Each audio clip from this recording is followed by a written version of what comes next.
Assalamualaikum warahmatullahi wabarakatuh. Alhamdulillahirabbil alamin. Terima kasih pada Bapak Ibu dan rekan semua.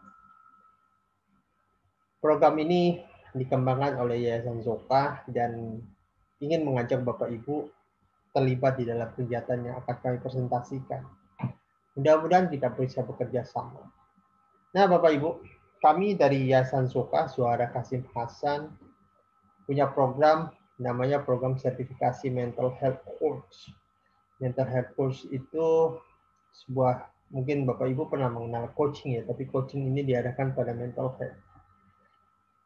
Latar belakangnya adalah pertama, di situ ada gambar sekretariat kami yang di Jatiwaringin, dan kami ingin merubah sekretariat itu untuk dua hal. Pertama, menjadi dapur umum duafa. Kita berharap bisa mensuplai makanan duafa setiap hari.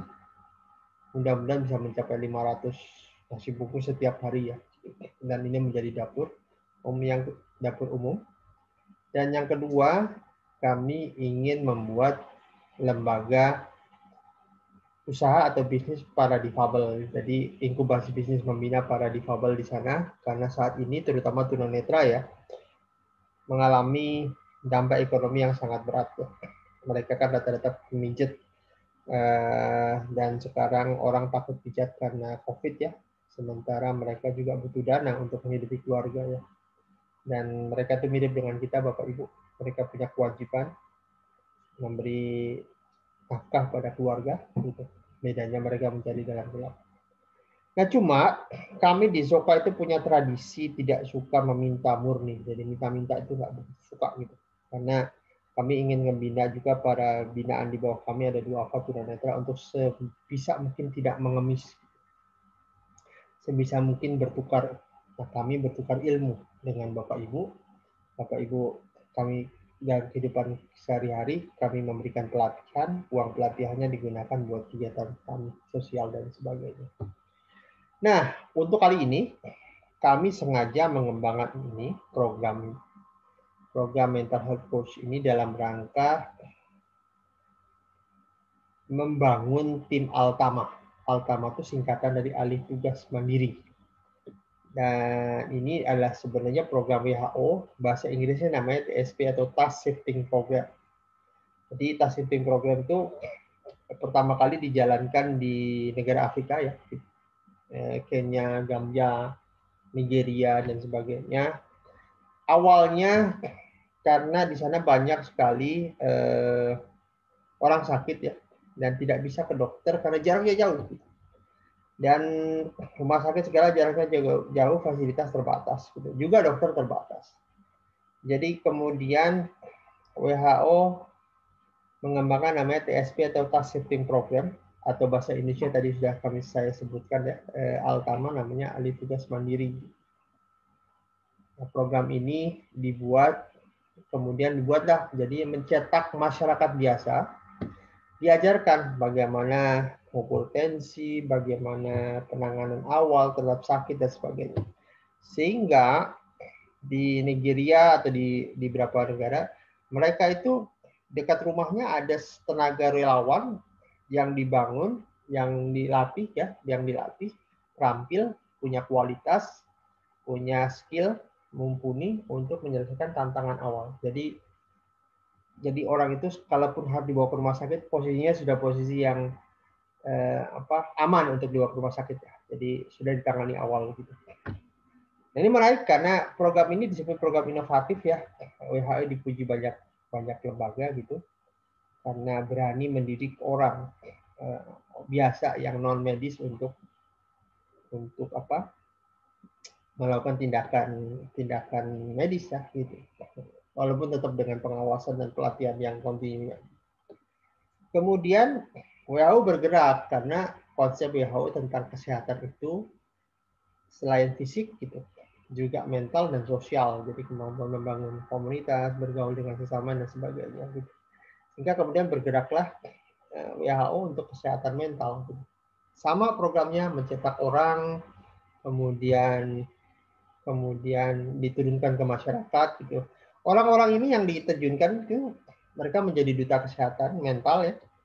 biasa, kerja biasa seperti biasa, cuma di waktu luangnya mereka membuka sesi buat layanan masyarakat, dan di dalam pekerjaannya, saya ketemu orang dan sebagainya, mereka bisa melakukan sesi terapi, sesi counseling, saat-saat bekerja, saat-saat sambil di kafe, sambil makan, dan sebagainya. Itu yang sedang dilakukan oleh WHO. Gitu.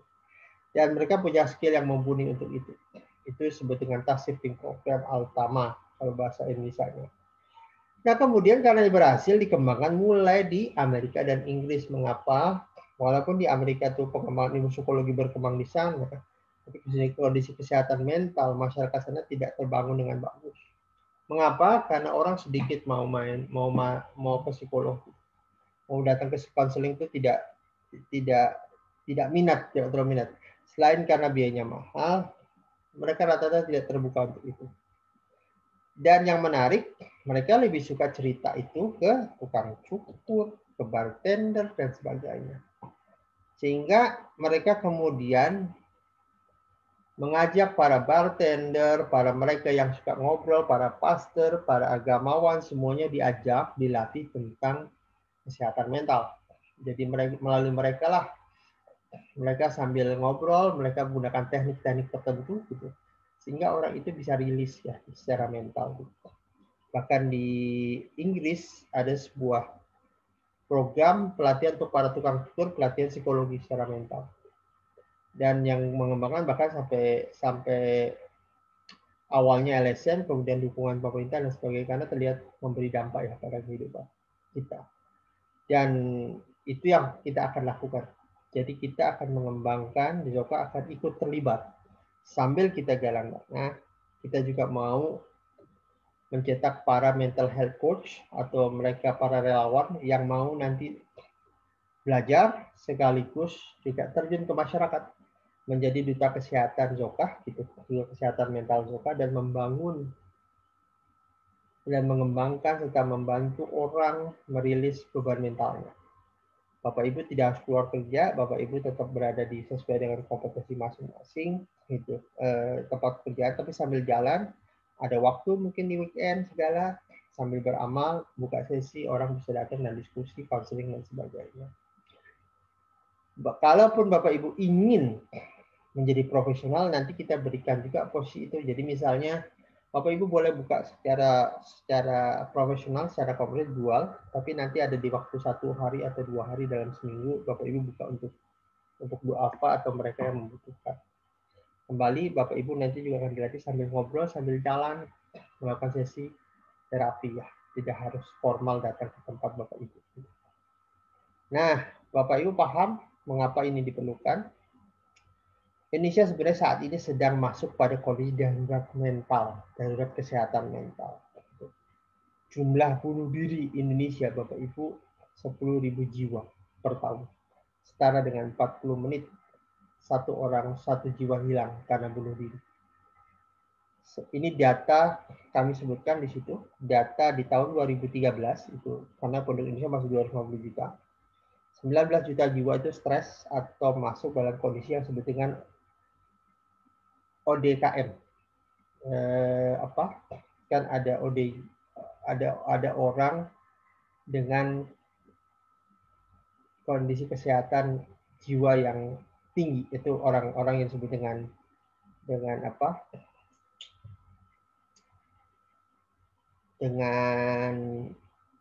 kondisi yang disebut dengan kondisi yang gangguan jiwa berat ya. Kita nggak nyebut gila, tapi mendekati gila. Tapi ada orang yang kondisinya adalah kondisi yang punya masalah di kejiwaan, stres, depresi, tidak bisa tidur dan sebagainya. Itu juga sebenarnya bagian dari masalah kejiwaan. Jadi ada ODGJ, orang dengan gangguan jiwa gitu. Ada orang yang punya masalah kejiwaan gitu. Nah, itu beda ya gitu. Jadi orang yang gangguan kejiwaan dan orang gangguan jiwa. Nah, yang gangguan kejiwaan itu sebenarnya banyak. Kita stres, kita apa, dan itu kalau tidak dirilis, lama-lama orang masih ke level tersebut, level yang disebut dengan ODGJ. Kasus yang jadi mengerikan adalah di antara bulan Maret dan April ada 2 anak yang usianya 20-an menggerok leher ayahnya sendiri. Gitu. Dan keduanya sama, background-nya stres. Gitu. Stres ini karena tidak dibangun, tidak diselesaikan, akhirnya memuncak sehingga terjadilah halusinasi. Dan tadi sudah disebut kondisi ini ada juga orang yang bunuh diri. Gitu. Bayangkan Bapak Ibu, 1 dari 5 orang di Indonesia yang berusia 17 sampai 29 tahun dan 60 tahun ke atas berpikir setiap hari tentang bunuh diri. Ini kajian komunitas dokter gangguan kejiwaan. Hasil riset mereka. Dan di Indonesia hampir 60.000, 57.000 sampai 60, bahkan sekarang sudah mendekati 100.000 karena itu kan data 2013. Pernah orang-orang yang sakit jiwa ini, gangguan jiwa ini dipasung ya, gitu. Dan walaupun sudah dilarang oleh pemerintah. Namun sayangnya pemerintah Indonesia sampai saat ini tidak terlalu serius gitu, menangani gangguan jiwa. Karena jumlah psikolog dan psikolog klinis ada berbagai macam data yang berbeda-beda, tapi mostly sekitar 2.000 sampai 3.000 orang. Yang itu 68%-nya berpusat di Jawa ya, gitu. Di daerah bermasalah. Gitu. Dan itu artinya masyarakat 270 juta ini ditangani oleh orang anggaplah 3.000 orang. Artinya rasionya sangat minimal, sangat kurang. WHO sendiri menegaskan bahwa bagusnya rasio antara psikolog klinis ataupun terapis mental itu 1:30.000 dan 1 terapis untuk 30.000 orang. Artinya Indonesia minimal butuh 10.000 terapis mental yang terlatih dan benar-benar. Sayangnya ini pun sebenarnya minimal. Indonesia bahkan yang minimal saja tidak bisa memenuhi.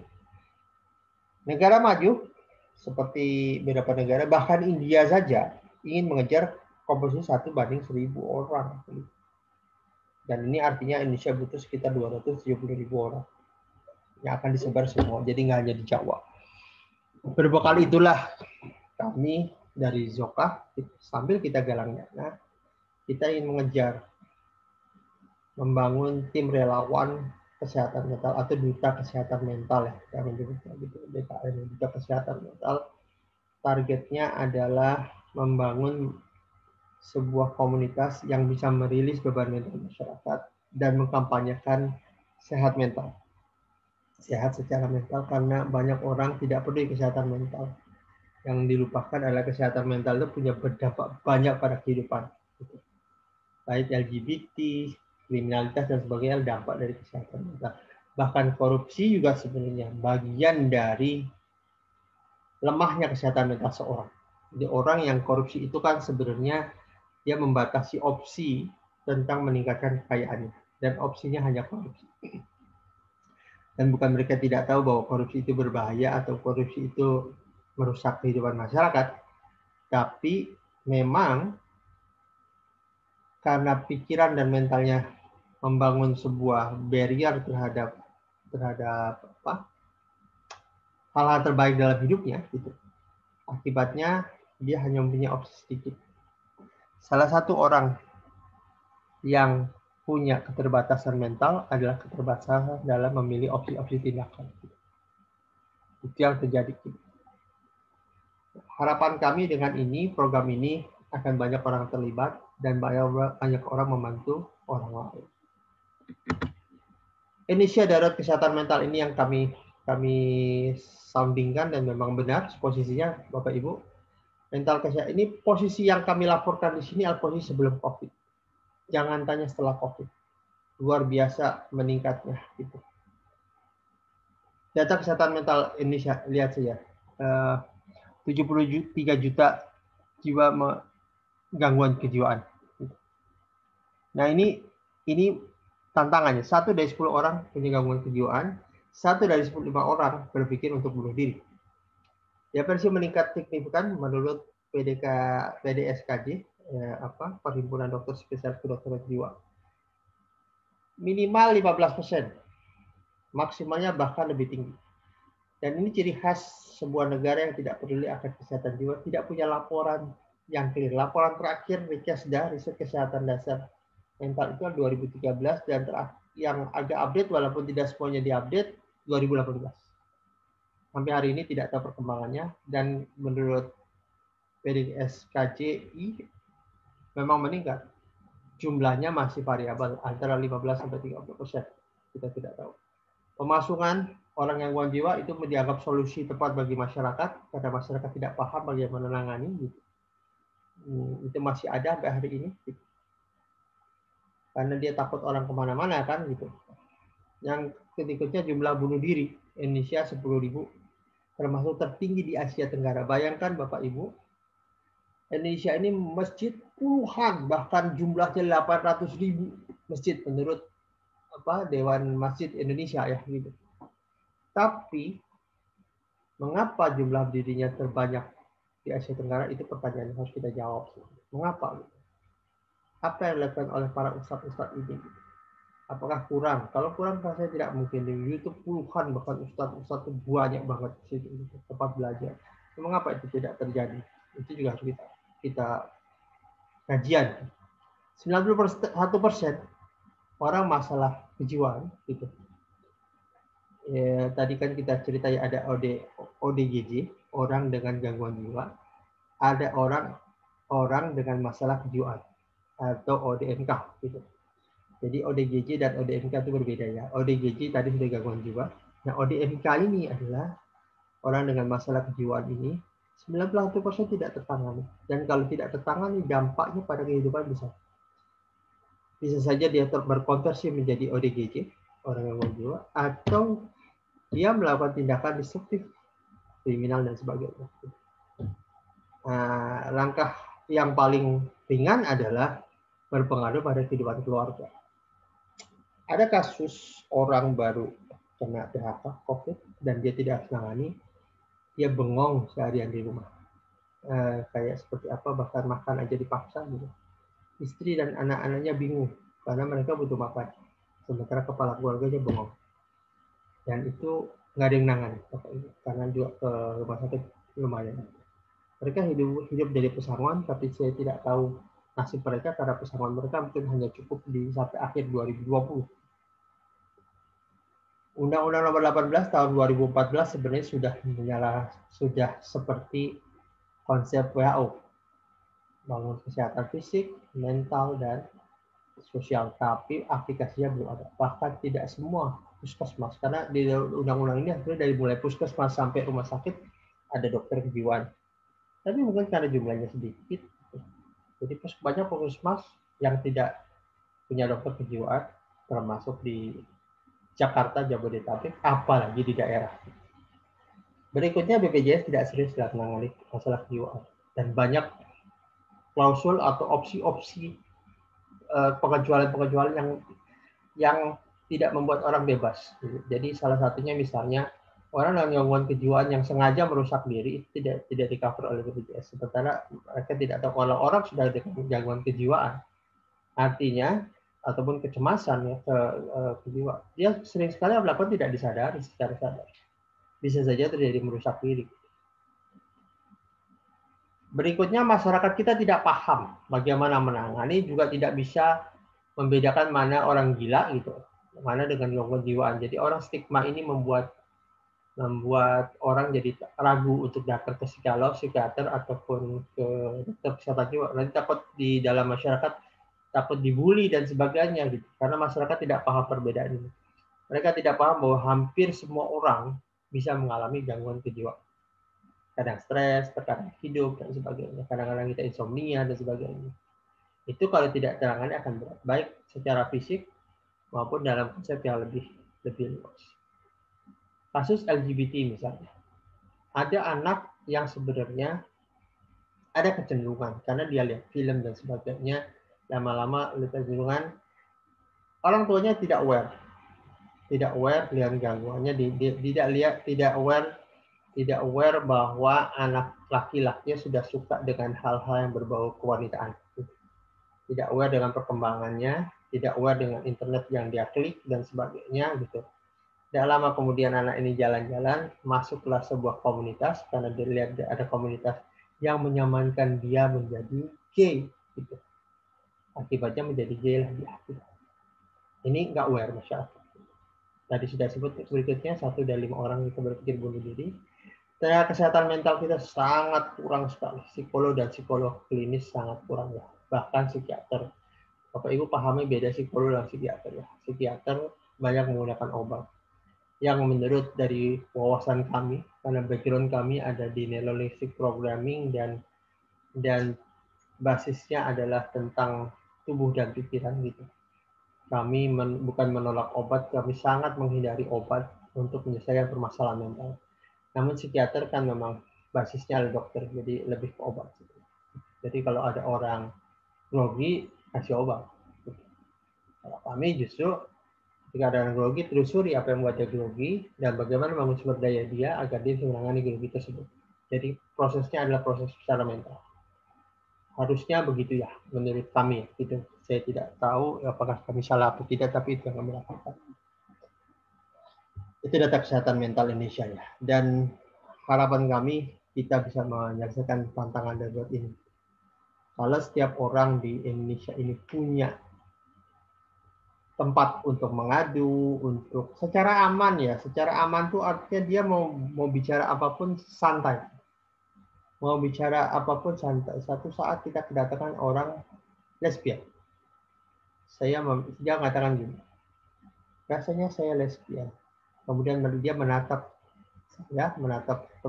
terapis kita, dan terapis kita biasa aja. Terus gimana? Dia katakan lagi, saya mau jadi lesbian. Oke. Terus apa yang Anda inginkan? Saya menjadi lesbian loh. Ya, gitu. Kok Anda tidak heran melihat saya? Nah, terus kita hanya mengatakan di bagian dari sebuah program mental. Well, kondisi Anda seperti apa kami tidak tahu. Yuk kita diskusi. Jadi orang ketika punya keputusan yang agak sedikit menyalahi norma, dia lebih concern tentang respon orang pada dirinya dibanding dengan mengatakan apakah dia memilih putusan yang salah apa enggak secara internal. Dan ini terjadi. Bayangkan Bapak Ibu bila ada seorang ustadz gitu, orang datang, Pak, saya mau keluar dari Islam. Kira-kira jawaban ustadz apa? Yang saya tahu, gitu, beberapa kejadian, gitu, kita tes untuk memberikan puluhan ayat tentang dosa dan sebagainya, dan orang itu keluar dengan perasaan bersalah. Masalahnya adalah ketika keluar dengan perasaan bersalah, dia akan ketemu siapa? Itu tantangannya. Kalau ketemu orang yang bisa menyelewengkan dia makin miring, dia akan makin miring. Mengapa? Karena secara sains, orang yang sedang terluka hatinya, sebenarnya dia meninggalkan ruang yang mudah dipersuasi. Dan kita harus paham area ini. Ini yang lupa gitu. Itulah makanya kita dulu concern tentang ada YouTube cara bunuh diri ya di Jepang ya, gitu. Ditontonkan kemudian ditonton oleh anak-anak segala gitu. Orang komen, yang lain komen itu biasa aja kan, tiap orang bisa melihat sesuatu dengan akal sehat. Itu benar. Pertanyaannya adalah apa yang terjadi ketika anak-anak kita melihat dan di posisinya lagi down, putus pacar, entah ujian jelek dan apapun itu lagi down, dan ketika lagi down, keterampilan kita dalam memilih respon sangatlah minim. Dan yang ada adalah terlihat adalah program bunuh diri. Dan bisa kemungkinan besar itu yang dia pilih sebagai respon dari sebuah kondisi. Kita tidak tahu. Makanya berhati-hati menaruh program mental atau program opsi-opsi film yang ditonton, karena itu akan menjanjikan opsi-opsi tindakan seseorang. Oke, nah tadi kita sudah jelaskan kurangnya kesehatan mental, puskesmas saja sudah tidak ada, dan artinya kita perlu memodel apa yang telah dilakukan oleh WHO, yaitu mengembangkan program Altama atau alih tugas mandiri dengan mencetak sebanyak mungkin duta kesehatan mental di Indonesia. Bapak Ibu, apa yang terjadi bila kesehatan mental tidak ditangani? Kita lihat kasus pembunuhan, perkosaan, LGBT, bullying, orang bunuh diri, depresi, dan mungkin sampai ke level yang lebih tinggi lagi gitu. Itu semua hanya dampak dari kesehatan mental yang kurang. dampak dari gangguan jiwa maupun gangguan kejiwaan. Gitu. Kita tadi sudah mulai cerita ini dengan anak yang menggorok leher ayahnya. Dalam konsep kehidupan kita, gitu, perlu perbuatan, perlu dorongan emosional seperti apa sampai orang mau melakukan tindakan membunuh ayahnya sendiri dengan cara yang sadis, secara luar biasa seperti itu. Kira-kira posisi mental apa yang ada, dan itu menjadi mengerikan. Kalau ini tidak ditangani Bapak Ibu, kami tadinya berharap program revolusi mental yang ditetapkan oleh Pak Presiden itu berjalan. Namun ternyata itu baru berupa jargon. Ternyata tidak ada dalam konsep konkretnya. Bahkan fasilitas gangguan jiwa saja sangat minim. Ini belum bicara biaya ya, itu karena orang datang ke psikolog itu minimal 300 sampai 500 ribu per sesi, bahkan ada yang per hours. Artinya Anda bisa saja keluar antara 500 sampai 1 juta untuk sekali sesi. Itu pun belum tentu selesai. Nah, kemana mereka saluran itu ada? Salurnya kalau nggak dilampiaskan dengan cara yang luar biasa, cara yang bisa saja sadis, narkoba salah satu opsi. Rokok dan narkoba salah satu opsi. Nah, Bapak Ibu, kami ngajak Bapak Ibu terlibat, yuk terlibat menjadi duta kesehatan mental Zokah, duta kesehatan mental Zokah, menjadi orang yang khairunas anfa'uhum linas, orang yang bermanfaat bagi orang lain, dan kita akan belajar ilmu yang mumpuni ya untuk bisa kita membuat perubahan bagi orang lain. Saya ajak, saya sentuh nurani Bapak Ibu gitu untuk terlibat, yuk selesaikan. Karena kalau ini tidak diselesaikan, lama-lama akan mengerogoti kehidupan kita dan mempengaruhi lingkungan kita. Jangan dikira kesehatan mental tidak akan berpengaruh pada kehidupan kita. Apa yang terjadi kalau lingkungan Bapak Ibu terganggu mental? Lama-lama kita menjadi bagian dari orang yang terganggu. Dan ini yang perlu kita kerjakan Bapak Ibu. Saya berharap Bapak Ibu bisa bergabung bersama kami dan kita akan belajar di Telegram. Jadi nanti Telegram itu ada dua grup ya, satu grup orang, grup diskusi, yang satu grup materi. Jadi materi akan diberikan. Total materi ada 40 learning modul atau setara dengan 100 jam. Nah, modulnya tidak seperti pelatihan Bapak Ibu. Modulnya kita berikan satu teknik, kita bahas sampai selesai. Kalau ada pertanyaan hari itu, silahkan pertanyaan hari itu untuk modul tersebut. Apa yang kita pelajari, teknik pertama, teknik Analytic Programming. Ini sudah hampir 40 tahun ini dikenal sebagai teknik terbaik untuk perubahan dan pengembangan diri serta ilmu komunikasi ya. Gitu. Namun kita akan belajar teknik terapinya saja. Gitu. Dan yang kedua, kita akan belajar tentang teknik coaching untuk mental health. Nah, Neurolinguistic Programming, ilmu yang sudah dipelajari para presiden ya, dari mulai Gorbachev, Michelle Gorbachev, terus ke Barack Obama, Bill Clinton, dan Bill Clinton sebenarnya adalah pendukung pertama NLP ya, karena waktu Bill Clinton menjadi presiden, dia ingin sekali terjadi perubahan revolusi mental seperti dilakukan oleh Pak Jokowi. Cuma dia benar-benar gitu, dia mendukung pergerakan NLP. Dari situ kemudian Bill Clinton mengenal Anthony Robbins, salah satu pelopor pengembangan NLP, dan tekniknya digunakan ketika Bill Clinton harus mengakui perselingkuhannya dengan menikah di depan masyarakat Amerika. Jadi dia butuh kondisi mental yang sehat ketika bicara. Berikutnya kita akan belajar teknik coaching, karena inilah untuk itulah Bapak Ibu dibentuk, sehingga Bapak Ibu melakukan sesi. Kita akan belajar di Telegram, ada dua grup, tadi seperti yang sudah disebutkan, ada grup channel dan grup Telegram. Di Telegram kita diskusi, di grup channel kita materinya diberikan. Kita akan bulan 40 modul, dan kita akan diberikan satu-satu setiap hari, kecuali weekend. Kelas yang kita akan bentuk sifatnya kelas circle atau modul.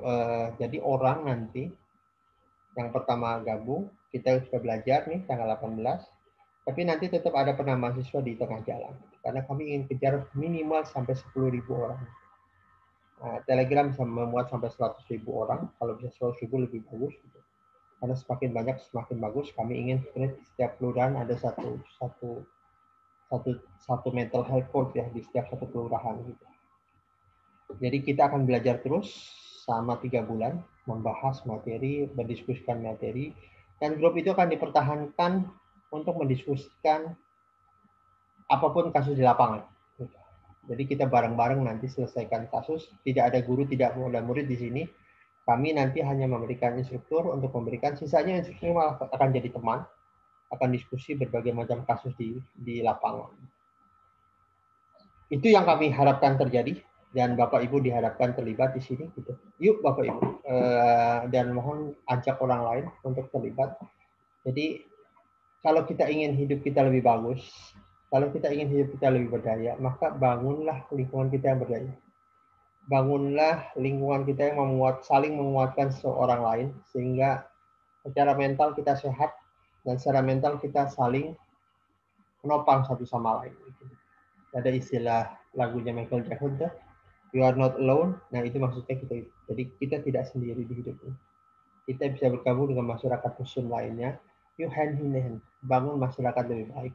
Heal Indonesia, sembuhkan Indonesia, agar Indonesia lebih mudah kita hidup di sana dan menyamankan kehidupan kita. Tentu yang kita bangun basisnya adalah tauhid, ya. Basisnya adalah ketuhanan, dan itu yang mau kita bangun. Jadi karena kami percaya ilmu mental health apapun hubungannya sama spiritual, hubungannya harus tentang bicara tentang Allah. Dalam konteks kita selaku muslim adalah Allah menjadi panduan kita, dan itu juga yang akan dijalankan di dalam kegiatan NLP dan semuanya. Arahnya adalah ke tauhid state atau mental tertauhid. Baik Bapak Ibu, itu sekilas presentasi kami. Yuk gabung, silakan belajar di kami gitu. Silakan ikuti nomor WA yang mengirimkan informasi ini pada Bapak Ibu, dan yuk gabung.